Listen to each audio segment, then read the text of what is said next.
Tá bom. Mas, porra, hoje mesmo Vamos a gente tava trocando ideia, antes de começar, não trocando ideia não, te perguntei sobre o teu envolvimento com a reforma tributária, você falou que votou a favor e tal, e sugeriu algumas coisas que precisam mudar, né? Isso. Bom, cara, eu não estudei a reforma tributária, mas eu escuto bastante rádio, eu vejo os jornalistas falando e tal, e pra mim, talvez o ponto que mais foi debatido foi o lance da simplificação do imposto para se tornar, sei lá, algo parecido com o IVA. Tem um nome aqui, do brasileiro tem um nome? Tem o IVA federal, tem o IVA estadual, né? IVA mesmo? O IVA, não, Não. o IVA federal é a CBS, né? Acho que é a Contribuição sobre Bens e Serviços. E o estadual, ele é o IBS, acho que é o Imposto sobre Bens e Tá, Serviços. bom, tu que manja, tu que estudou isso daí, assim, superficialmente, tá bom, agora a gente vai ter um IVA federal e um IVA estadual, Isso. mas na prática, na hora que eu for sair da minha casa para comprar um presente para minha esposa e ir jantar, qual que é a diferença prática para mim que vai acontecer daqui a 10, 15 anos, né? Isso. É bem amplo, assim, né? Mas vamos lá. O primeiro ponto o principal ponto da reforma tributária é a simplificação. E primeiro a gente precisa tirar a politicagem de cima da reforma, né? Porque tem gente que coloca, a reforma do Lula. A reforma tributária começou no primeiro ano do governo Bolsonaro, né? Com a base do governo Bolsonaro, presidindo a Comissão de Constituição e Justiça, com os deputados bolsonaristas votando a favor e agora votando contra. O texto era muito parecido. O texto que eles votaram na Comissão de Constituição e Justiça, os deputados bolsonaristas votaram a favor, e o que agora eles votaram contra, que foi para plenário durante o governo Lula. Só mudou o governo, mas assim, a concepção de IVA federal, de IVA dual, né, que é o federal e o estadual, é a mesma, né, Não chama atenção, assim, o cara que ele é bolsonarista, se você perguntar pra ele se ele é de esquerda ou de direita, ele vai falar que é de direita. Isso. E aí ele vota contra a reforma tributária que simplifica os impostos do caralho. Exatamente. Não é estranho? Porque a narrativa que foi, porque é uma reforma do Lula, porque vai ter aumento de imposto. Mentira. Inclusive foi uma emenda que eu apresentei, que eu trabalhei junto com o relator, para ter um dispositivo que proíbe aumento de imposto no IVA. Então, assim, não vai ter aumento de imposto em nenhuma hipótese. Então tem um dispositivo na Constituição que diz que é o seguinte, no máximo pode bater a mesma tributação do sistema atual. Não pode ter um aumento. Então, esse é o primeiro ponto a ser desmistificado. Né?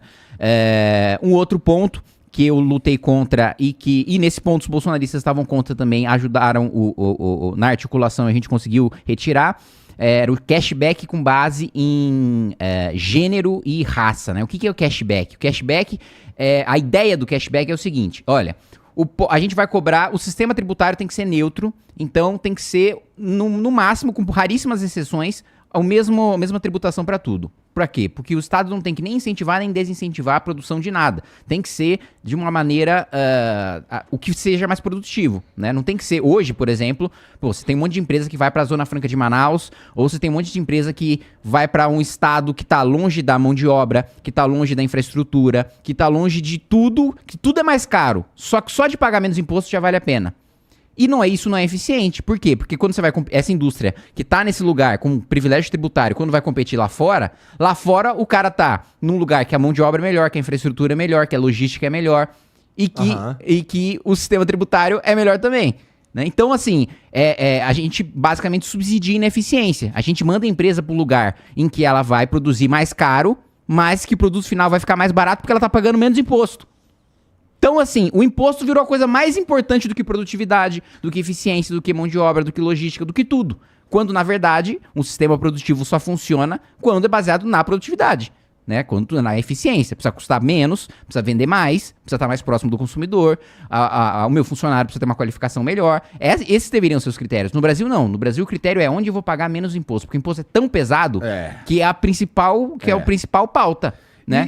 Assim... Então a ideia da simplificação e da uniformização é justamente o que todo país desenvolvido adota, todo país, assim, praticamente sem exceção, assim, são 160 países que adotam, da Europa inteira, né? Estados Unidos, né? Tem o Sales Tax, que é muito, muito semelhante, Japão, todo o sistema de IVA, e basicamente é um modelo de país desenvolvido. Né? E o que a gente fez na prática? 400 mil normas tributárias foram substituídas por 2 tributos. Então, a simplificação é enorme, porque o Brasil é o país em que você mais gasta tempo para saber o quanto você precisa pagar de imposto. Você sabe disso, pô. Você tem uma empresa. Eu sei disso. Então, assim, Precisa de uma puta equipe. você precisa de uma equipe. Para você ter uma ideia, o pessoal da Ambev me falou um tempão, acho que uns 2 anos atrás, que a equipe tributária deles é maior do que a equipe que pensa produto.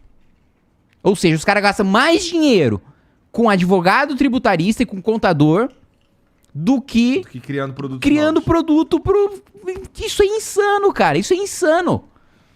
Quando eu vou... Eu tenho muito contato com o Japão, porque eu sou o único deputado Nikkei de São Paulo, né? Descendente de japoneses. E negociações sempre passam da comunidade, tanto da brasileira no Japão, como da japonesa, entre aspas, Nikkei, né? No Brasil.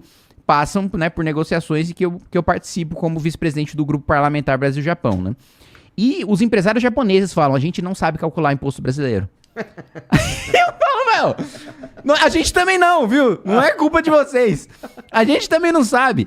Tipo assim, a gente não tem como investir. Como é que você vai me pedir, né? Eu entendo, você é um deputado brasileiro, tal, né? Nikkei quer fazer a ponte dos nossos países. Tem grandes empresas japonesas que têm operação no seu país, mas é muito difícil pra gente, como uma média empresa ou como uma pequena empresa, trabalhar no Brasil. Porque é muito, muito complexo o sistema. Eu preciso saber o quanto eu vou pagar e ainda vem a Receita e diz, não, você errou, não era isso não que você tinha pra pagar, você tinha que pagar mais, então eu vou te multar. Então assim, é um negócio bizarro e a gente simplificou isso, né? E sem aumento de carga tributária, né? E ainda assim, teve gente que votou não pra fazer oposição por oposição e isso não é o que eu tô lá pra fazer, Igor. Eu não tô lá pra, só porque...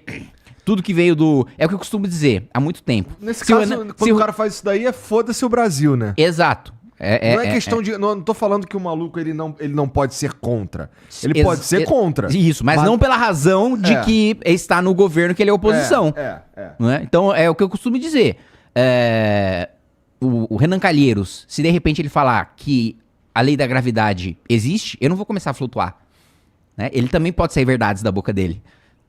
Então, o que eu quero dizer é o seguinte, né? Não é porque tá finalizando a tramitação no governo Lula, que primeiro, não é uma reforma do Lula, não é uma reforma esquerdista, socialista. Eu ouvi dizer que é reforma socialista, gente, pelo amor de Deus. Estados Unidos é um país socialista, Nova Zelândia. Então, esse Nova é o meu Zelândia é um ponto. país socialista? Mas esse é o meu ponto mesmo. Como é que o cara que ele se identifica como direita, assim, o pouco que eu sei, talvez eu esteja enganado, mas o pouco que eu sei olhando ali e ouvindo pessoas falando sobre Sim. a reforma tributária, não parece uma parada de esquerda, assim, Não, imagina. economicamente falando, Pelo tá contrário, ligado? pelo contrário. Conversando de bastidor com o pessoal do PT, o pessoal ainda fala, não é bem o que a gente gostaria, né? Mas é melhor a gente entregar essa reforma, porque se a gente começar uma do zero, a gente sabe que não vai entregar nada.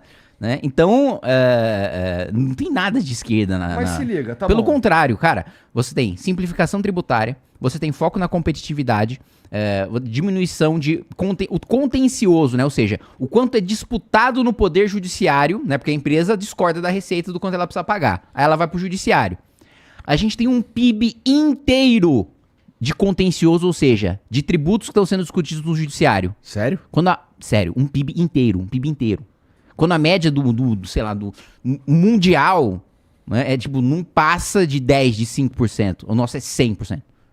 É esse o nível de bizarrice do nosso sistema tributário. É o pior sistema tributário do mundo. E a gente aprovou uma reforma na Câmara para simplificar. Puta, tem defeitos? Tem defeitos. Vou citar um defeito pra você, que eu sou contra. O prefeito vai poder aumentar o IPTU sem passar pela Câmara de Vereadores. Isso eu sou absolutamente contrário. Mesmo o prefeito sempre conseguindo aprovar, porque o prefeito tem muita influência, mais do que o presidente tem sobre o Congresso Nacional, o governador sobre a Assembleia Legislativa e o prefeito sobre o vereador tem muito poder. Por quê? Porque o deputado federal e o senador, ele ainda tem mais prerrogativas. Ele ainda tem mais poder de fiscalização, de controle, do que um vereador e um deputado estadual tem. Então, um vereador e um deputado estadual tem muito menos instrumentos para fazer oposição do que o presidente. Então, geralmente já passa aumento. Todo mundo sabe que geralmente passa aumento de IPTU em Câmara de Vereadores. Mas, mesmo sabendo que geralmente passa, eu acho que precisa passar pelos vereadores. Não pode ser só porque o prefeito decidiu. Isso eu sou contra a reforma, eu acho que é um ponto ruim da reforma. Agora, eu não acho que é um ponto ruim que anula a gente ter um PIB de contencioso tributário que a gente vai deixar de ter. Eu entendo. Entende? Eu entendo. E, pô, assim, vamos lá. O IVA, que é o Imposto sobre Valor Agregado, ele, bom, simplifica isso tudo e acaba com a cascata de impostos numa produção industrial, por exemplo. Isso, exatamente. Você só paga aquilo que... O imposto sobre valor agregado é porque você só paga o imposto sobre o que você agregou valor. Então, por exemplo, você comprou água lá por R$10. E aí você colocou essa caixa da água aqui, dessa caixinha de água aqui, e aí ficou R$15. Você vai pagar o imposto sobre R$5, que é o quanto você agregou de valor. Isso é o imposto sobre valor agregado. Então, se você... E aí, claro, mas que é aí eu tô fazendo... é mais arrombada também, eu tô fazendo... Não, a alíquota a gente vai pagar a carga, como eu tô falando, não tem aumento de carga, não tem, e não vai ter diminuição de carga também. A carga é a mesma, a gente só vai saber agora o quanto a gente tá pagando. Eu vejo notícias sair aí, Brasil vai ter o primeiro, segundo ou terceiro maior IVA do mundo. É porque a gente já paga o maior imposto sobre o consumo do mundo. A diferença é que agora a gente vai ver. A diferença é que agora, como vai estar em 2 apenas, a gente vai enxergar. Na nota fiscal, não está discriminado lá em tributo a tributo, é impossível discriminar, inclusive, porque é complexo o sistema. A gente já paga a maior carga tributária sobre o consumo. Agora a gente só vai saber disso. E é bom que a gente saiba, para o povo ficar mais indignado ainda, para exigir corte de gasto. Né?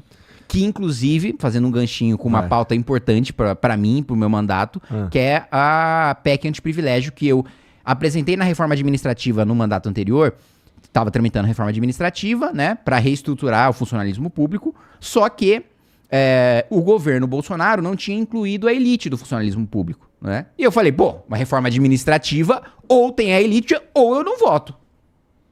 Não faz sentido. O problema do funcionalismo público no Brasil não é o servidor municipal, não é o agente comunitário de saúde, coitado, extremamente mal pago, até aqui na cidade de São Paulo. O problema é o deputado, o senador, o juiz, o promotor. É o cara que ganha super salário. O servidor público federal que mora no Lago Sul, que tem a maior renda per capita do país. O pessoal fala, porque a Faria Lima, né, dos ricos, não sei o quê. Que engraçado, né? O lugar com a maior renda per capita do país é onde moram os políticos, os ministros do judiciário, do executivo, os funcionários públicos federais, que são aqueles que têm as maiores remunerações. Mexer nisso aí é um vespeiro do caralho. Ué, mas aí ele não quer eles não querem mexer. Mas né? então, aí eu tô aí pra isso. Mas aí tem que mexer mesmo. Tem que mexer, eu tô aí pra isso, pra pelo menos incomodar, pelo menos levantar o debate, pelo menos constranger o cara a ser obrigado a votar contra. Porque pelo menos ele vai ter que explicar pro eleitor dele por que ele votou contra. É óbvio que ele não vai admitir que é porque ele tem um rabo preso lá com o judiciário ou com alguma coisa do tipo, né? Mas alguma explicação ele vai ter que dar. E vai sofrer o desgaste. Então eu apresentei e eu consegui. Eu fiz uma campanha para coletar 171 assinaturas. Porque é PEC, então para você mudar o texto de uma PEC, você precisa de 171 assinaturas. Assim como para apresentar uma PEC, você precisa de 171 assinaturas. Fiz uma campanha, a população ligou pros deputados e tal, e consegui apresentar. Só que, né, o governo petista é contra a reforma administrativa, né, porque sempre foi a favor, e o governo Lula 1 e Lula 2 foram os governos que mais deram aumentos para a elite do funcionalismo público, pro funcionalismo público federal, pro funcionalismo público que está em Brasília, pro funcionalismo público que ganha no mínimo 10, 15, 20 mil reais, né? É para esses que o Lula sempre concentrou os aumentos, né? E deu aumento de novo agora no terceiro mandato. E é justamente esse e contra mim mesmo, deputado, que eu quero atacar. Eu não quero que ninguém receba mais do que o teto constitucional remuneratório, que é o salário de ministro do Supremo Tribunal Federal, que já é um baita de um salário. Você já tá no 1% mais rico da população. Aí, recentemente, acho que o Metrópolis ou o UOL é 41 mil reais, pô. É muito dinheiro. Você tá no 1% mais rico da população. E o Metrópolis e o UOL fizeram uma matéria mostrando que em vários estados é uma minoria de juízes e de promotores que recebem até o teto. A maioria, em vários estados, recebe mais. Tem caso de contra-cheque de R$1 milhão. Caralho! R$1 milhão. De 300 mil eu ouvi na rádio, mas 1 milhão... R$1 milhão, cara. E aí, só esse ano, no mandato passado... Que isso, cara? Eu aprovei... Virou mês eu ganhei 1 milhão? Não, mas no mandato passado, em relatórios de projetos de lei, em ações judiciais, né, eu consegui economizar 150 bilhões de reais. Cara, 150 bilhões de reais é muito dinheiro, mas é muito dinheiro. É muito dinheiro, mas é muito dinheiro mesmo. 150 bilhões de reais.